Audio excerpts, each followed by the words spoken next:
갓생닥터 서열가 전문의 이안나입니다.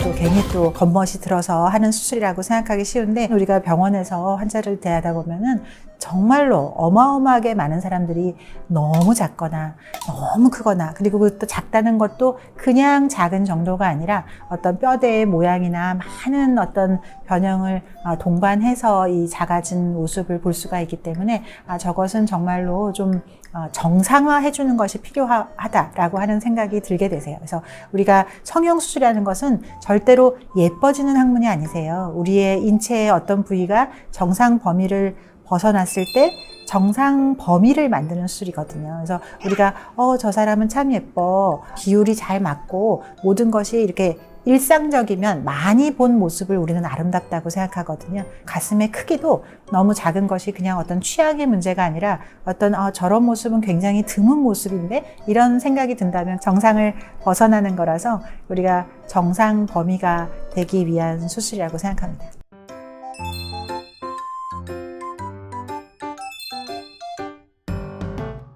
제가 재밌는 얘기 하나 드리면, 눈이 하나인 외계인이 사는 행성에 우리가 만약 어느 날 우연히 가게 된다면 저희를 데려다가 박물관에 전시를 할 거예요. 와, 눈이 두 개인 생명체가 가능하다 이렇게 하고, 우리 눈이 두 개인 생명체가 얼마나 신기하겠습니까? 그래서 그것처럼 우리는 우리 인체가 되게 이러이러하게 대부분의 사람들이 생겼다라고 하는 그 모습을 만드는 것이 성형수술의 목적이고, 그 모습이 안 된 상태로 태어났거나 아니면 그 모습을 상실했을 때 그것을 다시 만들어주는 것이, 그걸 정말 재건축해주는 것이 성형수술이라고 생각하시면 되세요.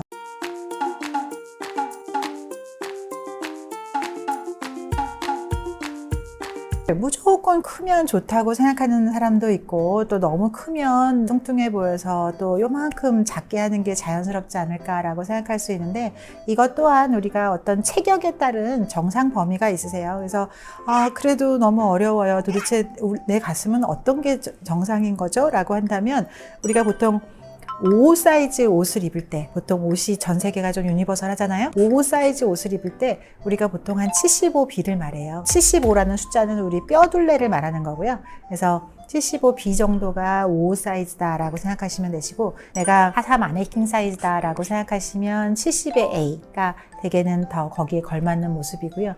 내가 77 사이즈 약간 체격이 있다라고 하면은 보통 85 C컵이 정상이시거든요. 나는 몸은 44인데 뭐 이렇게 베이글처럼 이렇게 막 가슴은 D컵이 되겠어요 라고 하는 경우도 있고, 그래서 그렇게 만드는 거는 얼마든지 좋지만 그걸로 인해서 잃어버리는 것도 너무 많기 때문에 내 체격에 맞대 거기서 플러스 마이너스 반컵이나 한 컵까지가 우리가 의학적으로 권장하는 모습입니다. 우리가 얼마든지 더 크게 할 수 있어요. 어떤 사람은 정말로 같은 사이즈 그 백이 400이거나 뭐 200이거나 백값이 똑같다면서요. 그러면 보형물 값이 똑같으니까 나는 제일 큰 거를 넣겠어요. 그게 가성비가 이익인 것 같아요 라고 얘기를 할 수 있는데, 그렇게 하게 되면 실제로는 감각도 너무 많이 떨어지고 촉감도 훨씬 떨어지고, 무엇보다 가장 나중에 견디기 힘들어하는 건 튼살이 어마어마하게 생깁니다. 우리가 보통 임신을 해도 아기 3명을 다 낳았는데도 흔적도 없는 사람이 있는가 하면, 아기 1명만 낳았는데도 전 배가 끔찍하게 찢어진 사람들도 있잖아요. 그럴 때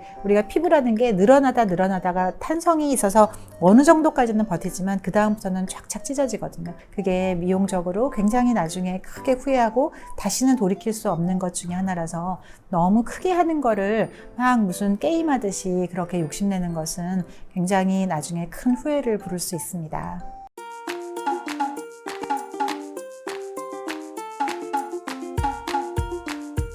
우리가 보통 한 일주일 정도는 내 인생을 위해서 나를 위한 시간을 꼭 선물해 주기 바라고, 앞에 첫 72시간은 상처가 낫는 아주 절대적인 시간이에요. 우리 생각에는 이 수술이 내가 스케줄 맞추고 연차 맞추고 뭐 가족 스케줄 맞춰서 내가 딱 마음먹은 날 수술한다고 생각하지만, 우리 몸의 입장에서는 이게 교통사고이거나 뭐 우리 구석기 시대에 멧돼지한테 다치는 거랑 똑같아요. 전혀 아무 어떤 예고 없이 내 몸에 들이닥친 일이거든요. 그렇기 때문에 이 내 몸에 나타난 이 위기 상황을 내 몸의 면역이 알아차리고 다시 이 면역이 전열을 가다듬어서 내가 이 적을 무찔러 싸워야겠다, 이거 낫게 해야 되는구나 라고 재정비되는 게 한 72시간은 굉장히 중요하거든요. 그래서 72시간은 꼭 나를 위해서 집중해 주시는 게 좋으시고요. 그 다음에 한 일주일째까지는 일상은 얼마든지 가능하시지만 조곤조곤 나를 좀 위해 준다라고 생각하면 되세요. 우리 수술하고 바로 어떠신 분들은 정말로 체격도 좋고 뭐 명랑하고 하신 분들은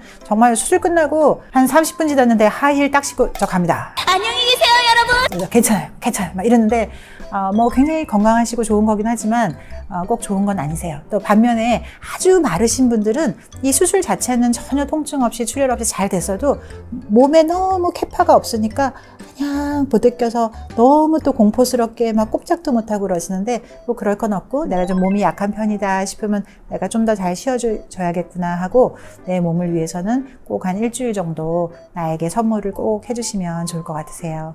우리가 부유방이라는 단어도 굉장히 이렇게 낯선 단어인데요. 부유방이 뭐야? 뭐가 떠다닌다는 건가? 뭐 이렇게 생각하실 수도 있는데 그게 아니고 유방이 부수적으로 더 있다라고 하는 뜻이거든요. 우리가 강아지나 이렇게 네 발 달린 포유류 동물들을 보면 이게 젖이 여러 개가 있어서 거기에 새끼들이 꼬물꼬물꼬물 이렇게 다 이렇게 젖을 먹고 있는 모습을 볼 수가 있잖아요. 사실 사람도 이 유선 조직이 본래는 처음에 2개만 있지 않았었어요. 위 아래로도 이렇게 쭉 있었었는데 점점 별로 필요가 없어지니까 2개만 이제 발달하게 된 건데 하지만 아직까지도 이 겨드랑이 쪽에 흔적으로 남아있는 경우는 굉장히 흔하게 되고요.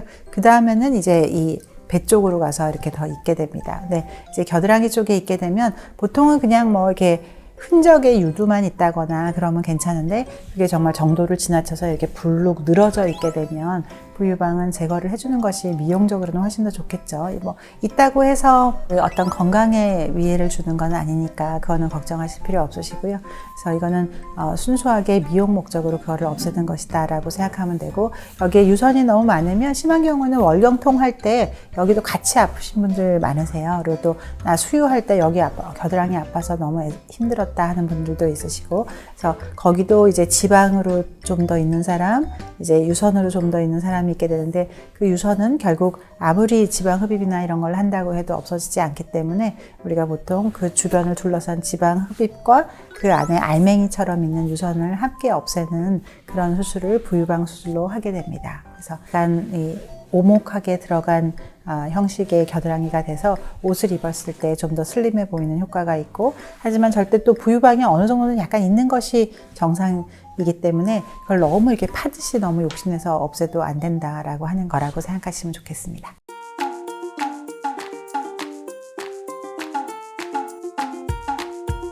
보형물에 많은 회사들이 있고 좋은 회사들도 많고 다들 진지하게 좋은 제품들을 만들어내지만 지금 현재로서는 내가 할리우드 최고의 여배우라고 하더라도 사용할 수 있는 가장 검증된 백은 멘토 회사 것이 가장 오랫동안 FDA 공인을 받고 오랫동안 쓰여왔습니다. 그리고 이 부작용의 율도 다른 거에 비해서 훨씬 낮은 것을 볼 수가 있고요.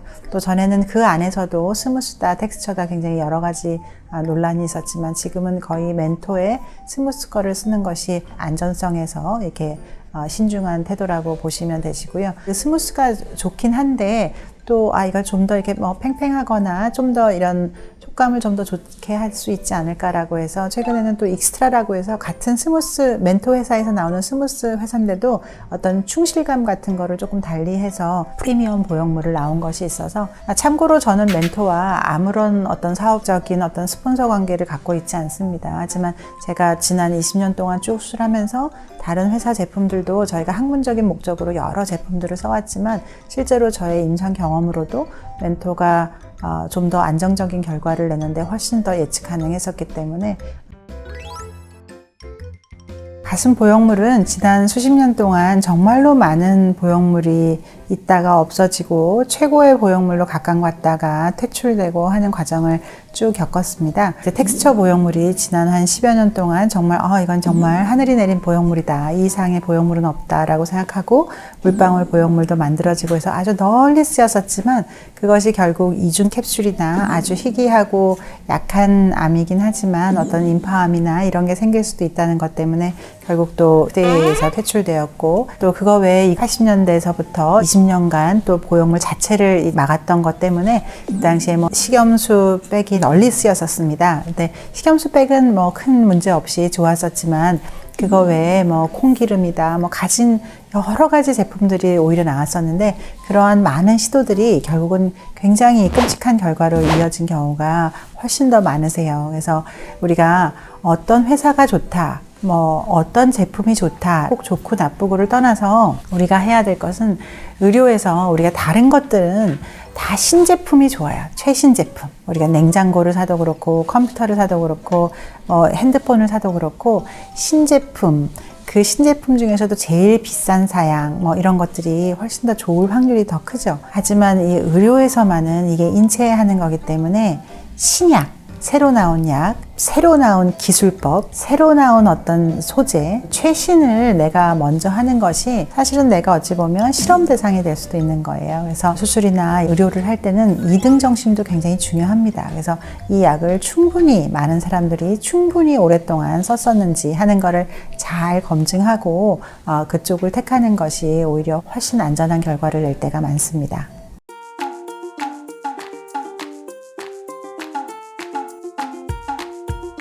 실제로 잘된 수술이라면 구분하기 쉽지 않습니다.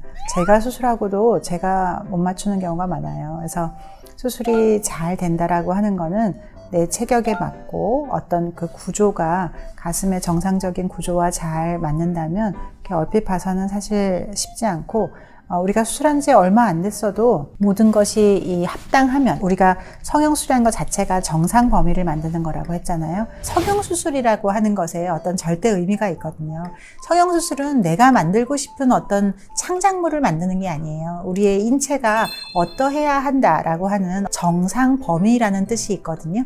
그래서 우리 인체가 키는 이만하고 체격은 이만하고 나이는 어떨 때 이 사람의 가슴 크기가 얼마나야 한다고 하는 어떤 정상 범위의 평균치 같은 게 있어요. 그래서 도대체 그게 뭐예요? 그러면 내가 보통 사람처럼 된다라고 생각하시면 되세요.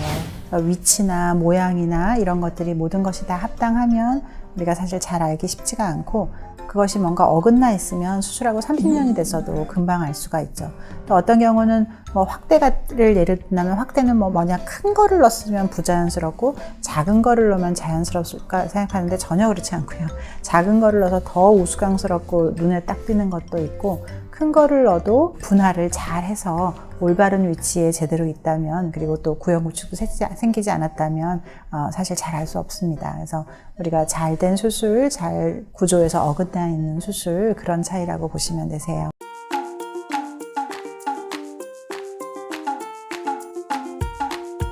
켈로이드에 대한 어떤 공포심이나 이런 것이 굉장히 많은데요. 다행히도 이 켈로이드라고 하는 특성은 우리 대한민국에 사는 보통 사람에게는 거의 잘 일어나지 않습니다. 비후성 반응 경향은 뭐냐면 똑같이 내가 상처가 났는데 그냥 이렇게 실선으로만 잘 낫는 사람이 있는가 하면 지렁이처럼 이렇게 불룩하게 올라오는 거를 비후성 반응, 비후됐다 해서 뚱뚱한 흉터란 뜻이거든요. 그런 사람의 피부는 굉장히 조심을 해야 됩니다. 왜냐하면 그 똑같은 선이 지렁이처럼 올라올 수 있으니까요. 하지만 켈로이드라고 하는 거는 내가 오리지널 상처보다 훨씬 더 커지는 거를 말해요. 근데 다행히도 우리 동양인에서는 매우 드물어요. 그래서 그거는 너무 걱정하지 마시되 비후성 반응 경향이 있는 사람들은 이제 조심을 해야 됩니다.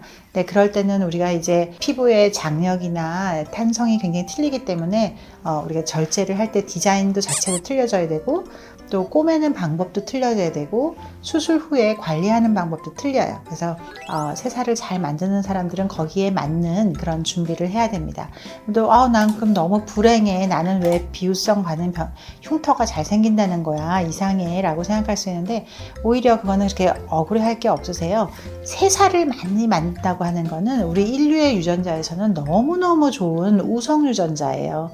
우리가 옛날에는 정말 세상을 정복한 황제도 조선시대의 많은 왕들도 상처가 아물지 않아서 죽었어요. 상처가 이렇게 벌어지면 어쨌든 상처가 꼬물꼬물 이렇게 서로 엉겨붙어서 나아야 우리 사람은 살아날 수 있었던 거거든요. 상처가 안 붙으면 죽는 거였었어요. 근데 이 새살을 잘 만드는 사람이라고 하는 거는 굉장히 훌륭한 유전자인 거예요. 그래서 우리가 의료로 어떤 상처가 났을 때 그 벌어진 상처를 이렇게 붙일 수 있게 된 거는 우리 인류 역사에 한 100년밖에 안 되는 거고 20만 년 동안 우리는 그냥 상처가 나면 벌어진 채로 살다가 그냥 그 벌어진 상처 때문에 죽었어요. 그래서 내가 새살을 잘 만드는 경향이 아주 강한 사람이다 그러면 내가 굉장히 훌륭한 유전자를 갖고 있구나 라고 생각하면 되고, 실제로 피부도 굉장히 젊어요. 비후성 반응 경향, 새살을 잘 만드는 사람은 굉장히 피부 나이가 젊기 때문에 내가 좋은 사람이구나, 굉장히 좋은 거기 때문에